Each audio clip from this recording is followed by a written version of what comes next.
Hello students, how are you? We celebrated so many festivals. In festival seasons, our mom prepared so many sweets. Would you like sweets? Imagine you are caught while sneakily eating something without your parents' permission. குழந்தைகளே, நாம நிறைய விழாக்களை கொண்டாடுறோம். அந்த விழாக்களின் போது அம்மா நமக்கு நிறைய ஸ்வீட்லாம் செஞ்சு தராங்க. அந்த செஞ்சு கொடுக்கும்போது அம்மாவுக்கு தெரியாமல் ஒரு சில ஸ்வீட்டை சாப்பிடும்போது நாம் அவங்கக்கிட்ட அகப்பட்டுக்கிட்ட போனால் how do you feel, how to escape the great situation? குழந்தைகளே, நம்ம அம்மாவுக்கு தெரியாமல் ஸ்வீட் சாப்பிடும்போது அம்மா திடீர்னு நம்மளை வந்து பார்த்துட்டு அவங்கக்கிட்ட அகப்பட்டு கொண்டோம்னா அதிலிருந்து எப்படி தப்பிக்கிறது? How do you escape? As like that, here one lesson is there. The lesson 17 oranges. The 17 oranges was written by the great author Bill Norton. The Bill Norton is an Irish British playwright and author. He worked as a weaver, coal bagger and lorry driver before he started writing. இந்த bill நாட்டன்கிறவர் ரொம்ப சிரமப்பட்டு எழுத்தாளராக வந்திருக்கிறார். அவர் ஒரு நெசவாளராக வேலை செஞ்சுருக்காரு. மூட்டை தூக்குற, நிலக்கரி தூக்குற ஒரு மிகப்பெரிய மூட்டை தூக்கராக இருந்திருக்காரு. கடினமான பணியை செய்யக்கூடிய லாரி டிரைவராக இருந்திருக்கிறாரு அவருடைய எழுத்து பணியை தூங்குறதுக்கு முன்னாடி. He worked so many hard working with his preferred environment was working class society, which is reflected is much of work. He wrote so many novels, short stories, plays and children's book. குழந்தைகளே, இவர் நிறைய சிறுகதைகள் எழுதியிருக்கிறாரு, நிறைய நாடகங்கள் எழுதியிருக்கிறாரு, நிறைய நாவல்களை எழுதியிருக்கிறார். He is best known for the play Alfie. இவருடைய எழுத்துக்களிலேயே மிகச்சிறந்த நூலாக சொல்லப்படுவது ஆல்ஃபி என்ற ஒரு புத்தகம்தான். அதிலிருந்து தொகுக்கப்பட்டது தான் இந்த 17 oranges. Giving oranges during the New Year season is a festival ritual of Chinese. They are usually given in a pairs as a symbol of friendship.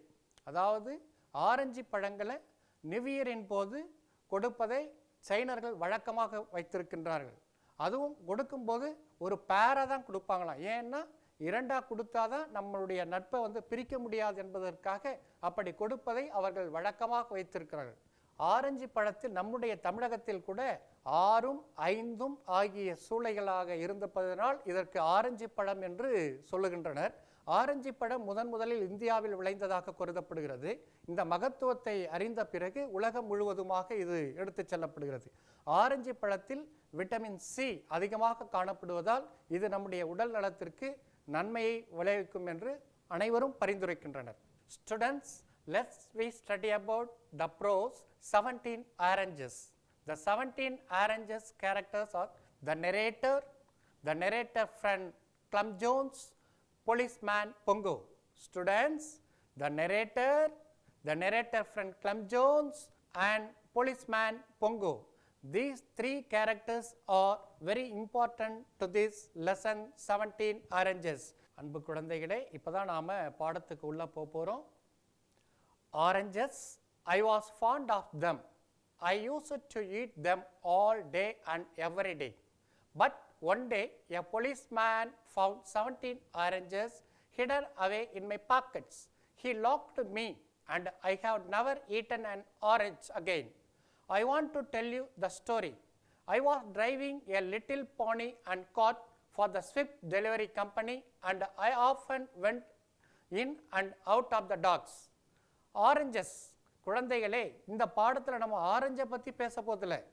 அவர் எப்படி ஆரஞ்சு பழத்தை சாப்பிட்டுட்டு தன்னுடைய புத்திசாலித்தனத்தினால தப்பிக்கிறாருங்கிறத பற்றி சொல்ல போகிறோம். I was fond of them. எனக்கு ஆரஞ்சுன்னா ரொம்ப பிடிக்கும்.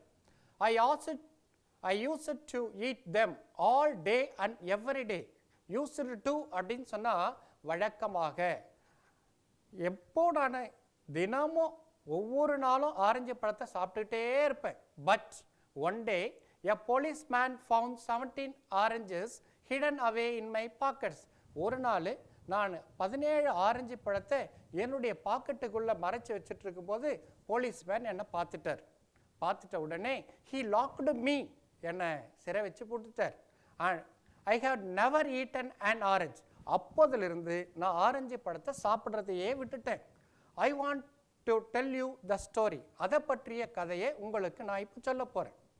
I was driving a little pony and cart for the Swift delivery company and I often went in and out of the docks. நான் ஸ்விஃப்ட் டெலிவரி என்ற கம்பெனிக்காக வண்டியை ஓட்டிகிட்டு இருந்தேன்.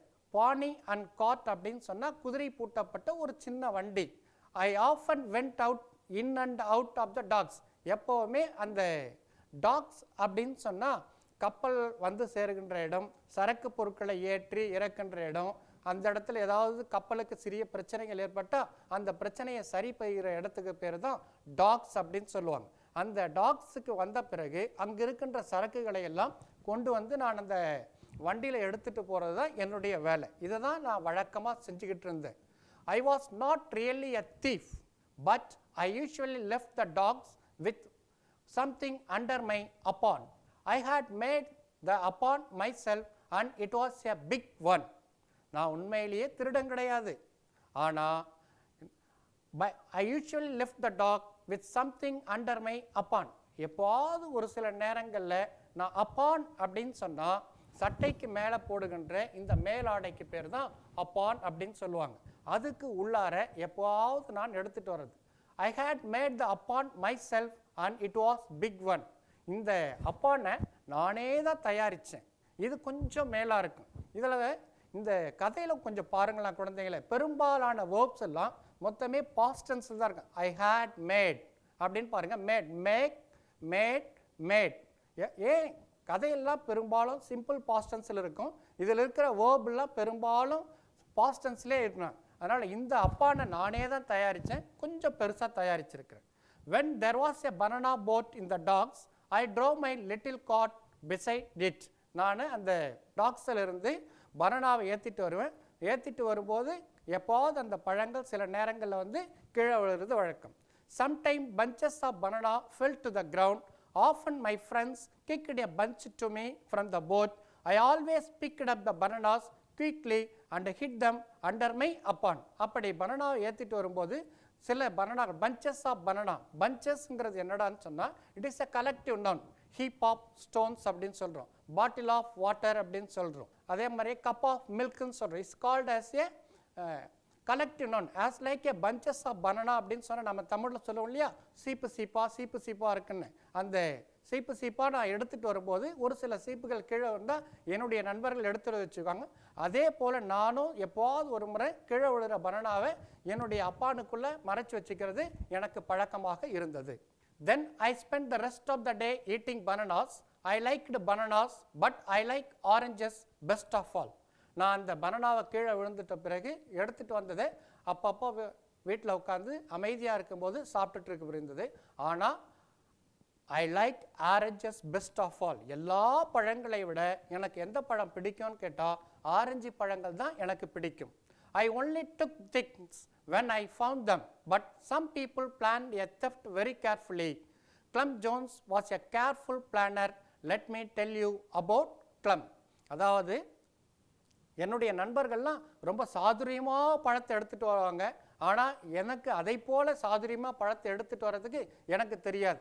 என்னுடைய நண்பர் கிளம் ஜோன்ஸ் என்பவர், அவர் பனானா கீழே விழுந்த பனானாக்களை எவ்வளோ சாதுரியமாக எடுத்துகிட்டு போகிறாருங்கிறத பற்றி உங்களுக்கு சொல்ல போகிறேன். இப்பொழுது நாம் என்னுடைய நண்பர் கிளம் ஜோன்ஸை பற்றி உங்களுக்கு சொல்ல போகிறேன். One day Clem John was coming out of the docks. He was carrying a box. What have you got in here asked Pongo the policeman. ஒரு நாள் கிளம் ஜோன்ஸ் அந்த டாக்ஸிலிருந்து வெளியில் வர்றாரு. வெளியில் வரும்போது ஒரு பாக்ஸை எடுத்துகிட்டு வர்றாரு. அங்கே பாக்ஸ் எடுத்து வரும்போது அங்கே ஒரு போலீஸ்மேன் இருக்கிறாரு. அவருடைய பெயர் தான் பொங்கோ. அவர் கேட்குறார், என்னப்பா கிளம், இந்த பாக்ஸில் என்ன இருக்குன்னு கேட்குறார். உடனே கிளம் சொல்கிறார், a cat replied Clem. Please don't make me open the box, the cat will run away. உடனே அவர் சொல்கிறாரு, இதில் கேட் இருக்குங்க, இதை ஓப்பன் பண்ணக்கூடாது, ஓப்பன் பண்ணால் இந்த கேட்டு ஓடி போயிடும். A cat, Pongo said, I don't believe you, open the box, but the cat will run away, Clump said again. இங்கே கேட் இருந்தால் திறந்தா அது ஓடி போயிடுங்க, நான் திறக்க மாட்டேன் அப்படின்னு சொல்கிறார். There isn't a cat in the box, replied Pongo. Open it. Clump got very angry, but finally opened his box. But out jumped a sheep cat. The cat ran back into the dogs. Clump ran after the cat. He was shouting angrily. உடனே அவர் Bongo அவரை ரொம்ப compel பண்ணுறாரு. Compel பண்ண உடனே அந்த பாக்ஸை திறக்கிறார். பாக்ஸை திறந்த உடனே அந்த பாக்ஸில் இருக்கிற கேட்டு வேகமாக ஓடி போயிடுது. அந்த வேகமாக ஓடுற கேட்டுக்கு பின்னாடி கிளம்பும் வேகமாக ஓடுறார், கத்திக்கிட்டே ஓடுறார். He was shouting angrily. கோபத்தோட கத்துறார். நான் திறக்க மாட்டேன்னு சொன்னேனே, பார்த்தீங்களா, திறந்த உடனே அந்த கேட் ஓடிச்சு அப்படின்னு சொல்கிறார். 2 minutes later, Clump came back with the same box. He was holding the lid down tightly. Pongo laughed at him and Clump looked at him furiously. Clump looked angry all the way home. Then he smiled. He opened the box in the kitchen and took out large Dutch cheese. 2 நிமிடங்கள் கழித்து கிளம்ப் திரும்பவும் அதே வழியாக வராரு. அதே மாதிரி ஒரு box எடுத்துகிட்டு வராரு. அந்த பாக்ஸ் எடுத்துகிட்டு வரும்போது அதனுடைய லிட் அப்படின்னு சொன்னால் அந்த டிஃபன் பாக்ஸுடைய மூடி டைட்டாக போட்டு வச்சுருக்கார். போட்டு வச்சுட்ட உடனே பொங்கோ அவரை பார்த்து சிரிக்கிறார். எங்க திரும்பவும் எடுத்துகிட்டு வரீங்களா அந்த பூனையோட அப்படின்னு இவர் ஃபியூரியஸாக பார்க்குறார். What is mean by furious? Furious mean angrily, ஒரு இறுகிய முகத்தோடு அப்படியே பார்க்குறார். உடனே கிளம்ப் கோபமாக, இப்போ நான் திறக்க முடியாது, இப்போ நான் உங்களை திறக்க சொல்லலை, நீங்கள் வீட்டுக்கு போகலாம், பாக்ஸோட வீட்டுக்கு போகலாம் அப்படின்னு சொல்கிறார். சந்தோஷமாக பாக்ஸோட வீட்டுக்கு வராரு கிளம்ப் வந்து. ஆனால் இந்த முறை வரும்போது அதுக்குள்ளே பூனை கிடையாது, அதுக்குள்ளே இருக்கிறது டச் சீஸ், அதாவது டாக்ஸ்லேருந்து வருகின்ற அழகான பாலடை கட்டிகள் இதில் வந்திருக்குது. அதை அழகாக எடுத்து சந்தோஷமாக சாப்பிட்றார். That was Clem story. But I was not so lucky. Pongo, the policeman, caught me red-handed because my upon string broke. He noticed that my trouser pockets were somewhat bulging. இது கிளம்போட கதை. ஆனால் நான் கிளம்ப் மாதிரி அதிர்ஷ்டசாலி கிடையாது. பொங்கோ போலீஸ்மேன் என்ன பிடிச்சிட்டார். Red-handed, இது red-handed is a இதியம், அதாவது பிளாக் அண்ட் ப்ளூ நிறைய புடைச்சாங்க அப்படின்னு சொல்கிற மாதிரி இந்த இடத்துல ரெட்-ஹேண்டட் அப்படின்னு சொன்னால் சிவப்பு கைங்கிறது கிடையாது. கையும் களவமாக நம்மளை கிடைச்சிட்டோங்கிறதுக்காக பிரேஸ் இதியம் யூஸ் பண்ணுறது ரெட்-ஹேண்டட். அதை போல் நான் ஆரஞ்சை கொண்டு வரும்போது என்னை கையும் களவுமாக போலீஸ்மேன் பொங்கோ பிடிச்சிட்டாரு. ஏன்னா என்னுடைய அப்பான் இருக்கிற ஸ்ட்ரிங் ப்ரோக் ஆகிடுச்சு, அதாவது இந்த நூல் இடைகள்லாம் கிழிஞ்சு போயிட்டதுனால என்னை பிடிச்சேன். He noticed that my trouser pockets were bulging, somewhat bulging. Bulging அப்படின்னு சொன்னால் கொஞ்சம் பருத்து இருக்கிறது. ஸோ நிறைய பழங்களை 17 பழங்களை எடுத்துன்னு வந்ததுனால என்னுடைய ட்ரௌசர் பாக்கெட் வந்து கொஞ்சம் பருத்து இருந்ததுனால ஈஸியாக என்ன ஃபைண்ட் அவுட் பண்ணிட்டார். Hi, wait a minute, Pongo shouted. என்னை பார்த்து ஒரு நிமிஷம் வெயிட் பண்ணுங்க அப்படின்னு Bongo கத்துறார். He caught me by the collar, took me into his cabin nearby and locked into my pockets. There were 17 oranges. Pongo counted them and placed them carefully on the table. என்னை பிடிச்ச உடனே என்னுடைய காலரை பிடிச்சி எடுத்துகிட்டு வந்து நீ திருட அப்படின்னு சொல்லிட்டு லாக் பண்ணி என்னை உள்ளே வைக்கிறார். உள்ளே வச்சுட்டு என்னுடைய பாக்கெட்டில் இருக்கிற எல்லா இதுவும் கொண்டு வந்து டேபிள் மேலே வைக்கிறார். Too many people are stealing from the dogs, Pongo said. You have stolen the oranges and concealed them in your pockets. Have you anything to say? Too many people are stealing நம்ம சொன்னோம் இல்லையா. TOO2 அப்படின்னு சொன்னால் கூடன்னு அர்த்தம். TWO2 அப்படின்னு சொன்னால் இரண்டுன்னு அர்த்தம். TO2 அப்படின்னு சொன்னால் கூன் அர்த்தம். ஆனால் இந்த இடத்துல TOO நிறைய இதை போல் இந்த இடத்துல இருந்த டாக்ஸ்லேருந்து நிறைய பேர் பழங்களை திருடிட்டு போகிறாங்க. ஆனால் அதை போல் நானும் ஒன்று பறித்து எடுத்துகிட்டு வரும்போது கன்சீல்டு, இங்கேயும் பாருங்கள் பாஸ்டன்ஸை யூஸ் பண்ணியிருக்கார். கன்சீல்டு மறைச்சு கொண்டு வரும்போது மாட்டிக்கிட்டேன். Have you anything to say? இதை பற்றி நீங்கள் ஏதாவது சொல்ல விரும்புகிறீங்களா அப்படின்னு கேட்குறாரு Pongo. I said nothing. I was very frightened but I kept quiet. I had read a lot of detective stories to make the mistakes of blabbling. Anything you say may be used as evidence against you. I knew that the best plan was to say nothing. ஏதாவது சொல்ல விரும்பினீங்களான்னு கேட்டார் இல்லையா policeman. ஆனால் bill நாட்டன் எதையும் சொல்ல விரும்பலை. எனக்கு ரொம்ப பயமாக இருந்ததுன்னு சொல்கிறார். ஐ வாஸ் ஃப்ரைட்டன் அப்படின்னு சொன்னால் பயம். ஏன் நான் அமைதியாக இருந்தேன்னு சொன்னால், நான் நிறைய டிடெக்டிவ் ஸ்டோரிஸ் படிக்கிற பழக்கம். இந்த டிடெக்டிவ் ஸ்டோரிஸில் ஏதாவது உளறிட்டோன்னு வச்சுங்க மாட்டிப்போம். பிளாப்ளிங் அப்படின்னு சொன்னால் தன்னையே அறியாமல் அவங்கக்கிட்ட உளறிடுறது. அந்த மாதிரி நம்ம ஏதாவது உளறடி போடுறோம்னு சொல்லிட்டு நான் எதுவுமே பேசாமல் அமைதியாக இருந்துட்டேன். அதுதான் நல்லது அப்படின்னு சொல்லி. So you won't say anything, said Pongo. I am going to bring another policeman here. He will be a witness against you when I bring up this case in the court. நீ எதுவுமே பேசலை அப்படின்னு சொன்னால் நான் உன்னை விட்டுற மாட்டேன். இதனுடைய விட்னஸ் அப்படின்னு சொன்னால் சாட்சி. இதுக்கு சாட்சியாக இன்னொரு போலீஸ்மேனை கூட்டிகிட்டு வந்து உன்னை கோர்ட்டுக்கு கூட்டிகிட்டு போகும்போது அவர் சாட்சி சொல்கிறதுக்கு உன்னை நான் சரியாக அழைக்கிறதுக்கு, சரியாக உன்னை உள்ள வைக்கிறதுக்கு வழியை தேடுவேன் அப்படின்னு சொல்கிறாரு Bongo. Pongo left the cabin and locked the door behind. I was very worried. உடனே இது மாதிரி சொல்லிட்டு என்னை ரூமுக்குள்ளே வச்சு பூட்டிட்டு வெளியில் போயிடுவார். ஐ வாஸ் வெரி ஒரிட். பாருங்கள், ஒரீடு இதுவும் பாஸ்டன்ஸ். மேக்ஸிமம் வர எல்லா வேர்புமே சிம்பிள் பாஸ்டன்ஸில் யூஸ் பண்ணியிருப்பார் நம்மளுடைய. ஏன்னா எந்த ஸ்டோரியாக இருந்தாலும் we will use the simple past tense. That is the best. Pongo left the cabin and locked the door behind him. I was very worried. I looked at the walls. I looked at the door. I looked at the 17 oranges and I looked at the upon with its broken string. நான் சோற்றுகளை பார்க்குறேன், டோரை பார்க்குறேன், அதுக்கடுத்து 17 orange பழங்களை பார்க்குறேன், and என்னுடைய கிழிஞ்ச அந்த அப்பான் மேலாடையை பார்க்குறேன். I looked my job. I thought, perhaps I'll go to prison. What will my father say? What will my father do? ஒருவேளை நான் நினச்சி பார்க்குறேன், நான் இதில் அவர் கரெக்டான விட்னஸை ப்ரொடியூஸ் பண்ணிவிட்டு என்னை ஜெயிலுக்குள்ளே அனுப்பிட்டாருன்னா நான் ஒரு சிறை கைதியாக மாற்றிட்டு போடுறேன். என்னுடைய அப்பாவை யார் பார்த்துப்பாங்க, என்னுடைய குடும்பத்தை யார் பார்த்துப்பாங்கன்னு என்னுடைய சிந்தனையெல்லாம் அப்படி போயிடுச்சு. I almost gave up the hope of escaping from the trouble. I was locked in the cabin and the oranges were on the table. Pongo had gone to bring a witness. I was in trouble. ஏறக்குறைய என்னுடைய எல்லா hope அப்படின்னு சொன்னால் நம்பிக்கை, நான் வெளியில் வர முடியும் என்னுடைய நம்பிக்கை முழுவதும் இழந்துட்டேன். I was locked the cabin. உள்ளே பூட்டி வச்சுட்டோன்னு எனக்கு ஒரே சிந்தனை, என்னால் எதுவும் பேச முடியாமல் அப்படியே நிற்கிறேன்.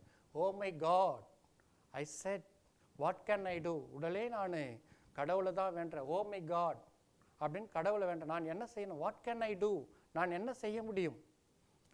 eat the oranges, said the voice in my head. eat the evidence. உடனே எனக்கு சொல்கிறாரு, எல்லா பழங்களையும் சாப்பிட்டுடு அப்படின்னு எனக்கு ஒரு வாய்ஸ் உள்ளே இருந்து சொல்லுது. eat the oranges, எல்லா பழங்களையும் சாப்பிட்டு. eat them. I asked. நான் அந்த என்னுடைய உள் மனதுகிட்டே கேட்குறேன், இவையெல்லாம் சாப்பிட்டோம்மா அப்படின்னு கேட்குறேன். yes, said the voice in my head. eat them and the evidence will be gone. be quick, eat them all. உடனே அது சொல்லுது, எல்லா பழத்தைங்களும் சாப்பிட்டுடு, அப்போ தான் உங்களுக்கு எந்த எவிடன்ஸும் இருக்காது. I thought for half a second. Then I took an orange. I peeled it and put it in my mouth. Soon only the pips were left. உடனே நான் நினச்ச உடனே ஒரு அரை செகண்டுக்கு உள்ளார அந்த ஆரஞ்சை பார்த்துட்டு பழத்தில் ஐ பீல்டு அப்படின்னு சொன்னால் உரிக்கிறது, உரிச்சிட்டு என்னுடைய வாய்க்குள்ளே வைக்கிறேன். Soon only the pips were left. Pips அப்படின்னு சொன்னால் அந்த பழத்துக்குள்ளே இருக்கிற சின்ன சின்ன கொட்டைகளை தான் நம்ம என்ன சொல்ல போகிறோம்? பிப்ஸ். அதுதான் இருக்குது. You have to swallow the pips too, said the voice in my head. You have to swallow the pips and the peel. You have to swallow the evidence. உடனே அந்த என்னுடைய வாய்ஸ் என்ன சொல்லுதுன்னா, அந்த பிப்ஸை கூட முழுங்குங்க, பிப்ஸை மட்டும் முழுங்காதீங்க, அதுக்கு மேலே இருக்கிற தோலையும் முழுங்குங்க அப்படின்னு. அப்போ தான் அதனுடைய எவிடன்ஸ் அப்படின்னு சொன்னால் இருக்கிற சாட்சிகளெல்லாம் உங்களுக்கு இல்லாமல் போயிடும் அப்படின்னு என்னுடைய உள் மனது சொல்லிகிட்டே இருக்கு. Yes, of course, I said. ஆமாம், அஃப்கோர்ஸ் அப்படின்னு சொன்னால் நிச்சயமாக அப்படின்னு. ஐ swallowed the pips and put some of the peel in my mouth. உடனே அந்த பிப்ஸை கூட எடுத்து முழுங்க ஆரம்பிச்சிட்டேன். and some of the peel in my mouth. ஒரு சில தோள்கள்லாம் என்னுடைய வாய்ப்பகுதியிலே இருந்துகிட்டு இருக்குது. don't eat it, said the voice. there isn't time, swallow it, be quick, swallow it. நீ சாப்பிடாதப்பா, முழுங்கு, ஸ்வாலோ அப்படின்னு சொன்னால் முழுங்குறது. சாப்பிட்டா அவனுக்கு ரொம்ப நேரம் ஆகும். அதுக்குள்ளே போலீஸ்மேன் பொங்கோ வந்துடுவார். கூடவே அவருடைய இன்னொரு சாட்சியும் கூட்டிகிட்டு வந்துடுவார். அந்த சாட்சியே இல்லாமல் இருக்கணும். அதனால் நீ என்ன பண்ணுற, முழுங்கிட்டே இரு. ஸ்வாலோ, SWALLO, ஸ்வாலோ அப்படின்னு சொன்னால் முழுங்குறது. I took a small knife from my pocket and cut the oranges into a large chunks. I swallowed the pieces of oranges one after the other. உடனே என்னுடைய பாக்கெட்டில் ஒரு சின்ன கத்தி நான் வழக்கமாக வச்சுட்டு இருக்கிறத எடுத்து அந்த பழத்தை கட் பண்ணி லார்ஜ் சங்க்ஸ் அப்படின்னு சொன்னால் சுளைகளாக பிரிக்கிறது. பெரிய பெரிய சுளைகளாக போட்டு அப்படியே முழுங்க ஆரம்பித்து ஒவ்வொன்றா சாப்பிட்டு முழுங்கிட்டு இருக்கிறேன். There will be still 3 oranges on the table. When I heard Pongo outside, I stopped. My stomach was nearly full. அதாவது பொங்கோ வெளியில் வர சத்தம் கேட்கும்போது என்னுடைய டேபிள் மேலே 3 ஆரஞ்சு பழங்கள் இருக்குது. அந்த நேரம் ஏறக்குறைய என்னுடைய வயிறு முழுவதும் ஃபுல்லாக இருக்கு. Big big swallow them, said the voice my head. வேகமாக சாப்பிடுங்க அப்படின்னு என்னுடைய வாய் சொல்லிக்கிட்டே இருக்குது. I was lucky. Pongo and the other policeman had seen some carts dock gate. They went and talked to the drivers. They gave me a few more minutes. அப்படி வரும்போது அந்த டாக்ல இருக்கிற ஒரு சிலர்கிட்ட அந்த பொங்கோவும் இன்னொரு போலீஸ்மேனும் சின்ன ஒரு சில வார்த்தைகளை பேசிட்டு இருக்காங்க. அந்த நேரத்தை பயன்படுத்தி அது எனக்கு ஒரு சாதகமாக அமைஞ்சிருக்குது. I must swallow all the oranges. I thought only 3 left. நான் நினச்சேன் எல்லா பழங்களையும் முடிச்சுட்டு பார்க்கும்போது கடைசியாக 3 பழங்களை மட்டும் பேலன்ஸாக இருக்குது. Only 3 left. I swallowed the first one and then second one. முதல்ல 1 சாப்பிட்டேன், அப்புறம் 2 சாப்பிட்டேன். Suddenly the door began to open. I went through a great deal of struggle and finally managed to finish off the last piece of the last orange. Pongo and the other policeman walked in. கடைசியாக 1 மட்டும் இருந்து நான் முழுங்கும் போது அப்போ தான் போலீஸ்மேனும் அவருடைய பொங்கோவும் அவருடைய நண்பரும் உள்ள வராங்க. This is the thief, Pongo said. I caught him with his pocket full of oranges. Pongo police அவருடைய நண்பருக்கு இவன் தான் திருடன் அப்படின்னு என்னை அடையாளப்படுத்துறார். Then Pongo looked at the table and first he could not figure out what had happened. Where are the oranges? Bongo அப்படியே டேபிளை பார்க்குறாரு. பார்த்தா ஒரு பழங்கள் கூட அவரால் பார்க்க முடியல. I can't smell them, said the other policeman. பொங்கோவுடைய நண்பர் சொல்கிறார், இங்கே ஆரஞ்சு பழம் இருந்ததுக்கான ஸ்மெல் இருக்குது, ஒரே ஆரஞ்சு பழத்தை கூட பார்க்க முடியலையே. I said nothing. Pongo looked everywhere for the oranges. He looked in my pockets. He looked in my apron. But he didn't find one orange. இங்கே பார்க்குறாரு, அங்கே பார்க்குறாரு, ஆனால் ஒரு பழத்தை கூட அவரால் பார்க்க முடியல.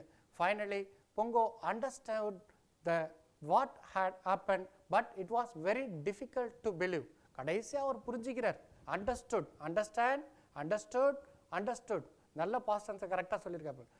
நல்லா புரிஞ்சுக்கிறாரு, என்ன நடந்திருக்குங்கிறது தெரிஞ்சுக்கிறார். 17 oranges, he said, 17 big oranges. How did you eat them? 17 பழம்பா, 17 பெரிய பழம், எப்படி எல்லாத்தையும் அப்படியே சாப்பிட்டுட்டேன்? I said nothing. Pongo was not able to send me to prison. There was no evidence. நான் எதுவும் சொல்லாமல் அமைதியாக இருந்துட்டேன். அவரால் என்னை ஜெயிலுக்கு அனுப்ப முடியாது. There was no evidence. அதற்கு எந்த அத்தாட்சியும் இல்லாமல் போயிடுச்சு. Pongo became angry and shouted at me, but I didn't say a word. In the end, he had to let me go. அவருக்கு பயங்கர கோபம், பயங்கரமாக கத்துறார். கடைசியில் என்ன வெளியில் விட்டுறார். I told Clem Jones about the 17 oranges. இந்த 17 பழங்கள் நடந்த கதையை என்னுடைய நண்பர் கிளம் ஜோன்ஸ் கிட்ட இப்படியெல்லாம் நடந்ததுன்னு சொன்னேன். Pongo locked you in that cabin for half an hour, said Clem. He had no right to do that. Bongo ஒன்று half an hour உள்ளே வச்சார் இல்லையா, லாக் பண்ணார் இல்லையா, அதுவே தப்பு. அவர் எப்படி வைக்கலாம்? அதுக்காகவே நீங்கள் அவர் மேலே ஒரு கேஸை கூட ஃபைல் பண்ணலாம். Perhaps Clem was right. I don't know. I didn't have time to think about it. I had eaten 17 large oranges. Clem செஞ்சது இதுதான் கரெக்டு, எனக்கு தெரியாது, எப்படியோ சாப்பிட்டு முடிச்சிட்டேன். Peels, pips and all. I felt very sick for a week and those oranges kept working away in my stomach. பழங்களையும் உள்ளிருந்த கொட்டைகளையும் பழங்களுக்கு மேல் இருந்த அந்த தோலையும் மொத்தம் சாப்பிட்டு முடிஞ்சதுனால ஏறக்குறைய 1 வாரத்துக்கு என்னுடைய ஸ்டமக் ஃபுல்லாக அதுவே இருக்கும். நான் எதை பற்றியும் சிந்திப்பதற்கு எனக்கு எந்த நேரமும் கிடையாது. ஸோ இதிலிருந்து நாம் என்ன தெரிஞ்சுக்கிட்டோம் அப்படின்னு சொன்னால், முக்கியமான இந்த ப்ரெசன்ஸ் ஆஃப் மைண்டு சில சமயங்களில் நாம் எப்படி வெளியில் வரணுங்கிறத பற்றி நம்ம அழகாக தெரிஞ்சுக்கிட்டோம். சில நேரங்கள் நம்மையும் அறியாமல் சில தவறுகளை செய்யும்போது அதிலிருந்து தப்பித்து கொள்ள வேண்டும் என்பதற்கு நம்ம இந்த 17 ஆரஞ்சஸ் த பில் நாட்டன் குழந்தைகளுக்கு எடுத்து சொல்லுகின்ற ஒரு சிறந்த கதையாக இது அமைந்திருக்கிறது. இதோட இந்த பாடம் முடிஞ்சது ஸ்டூடெண்ட்ஸ். Are you understand? உங்களுக்கு எல்லாம் புரிஞ்சிருக்குன்னு நினைக்கிறேன். இந்த பாடத்தை நீங்கள் நல்லா படித்து நிறைய மதிப்பெண் எடுத்து இந்த பாடத்தில் எப்படி நம்முடைய நெரேட்டர் சமயோசிதமாக தப்பித்தாரோ அதை போல நீங்களும் உங்களுக்கு ஏற்படுகின்ற பல்வேறு நிகழ்ச்சிகளில் சமயோசிதமாக தப்பித்து உங்களுடைய வாழ்க்கையில் வெற்றி பெற வாழ்த்துக்கள். நல்ல மதிப்பெண் பெறுவதற்கும் என்னுடைய வாழ்த்துக்களை தெரிவித்துக் கொள்கிறேன். நன்றி. இந்நிகழ்ச்சியை பற்றிய தங்களின் மேலான கருத்துக்களை கீழ்கண்ட முகவரிக்கு கடிதம் மூலமாகவோ மின்னஞ்சல் மூலமாகவோ குறுஞ்செய்தி மூலமாகவோ தெரியப்படுத்தலாம். அனுப்ப வேண்டிய முகவரி: சிறப்பு அலுவலர், கல்வி தொலைக்காட்சி, 8ஆம் தளம், அண்ணா நூற்றாண்டு நூலகம், காந்தி மண்டப சாலை, கோட்டூர்புரம், சென்னை 6,85,000. தொலைபேசி எண் 7824015000.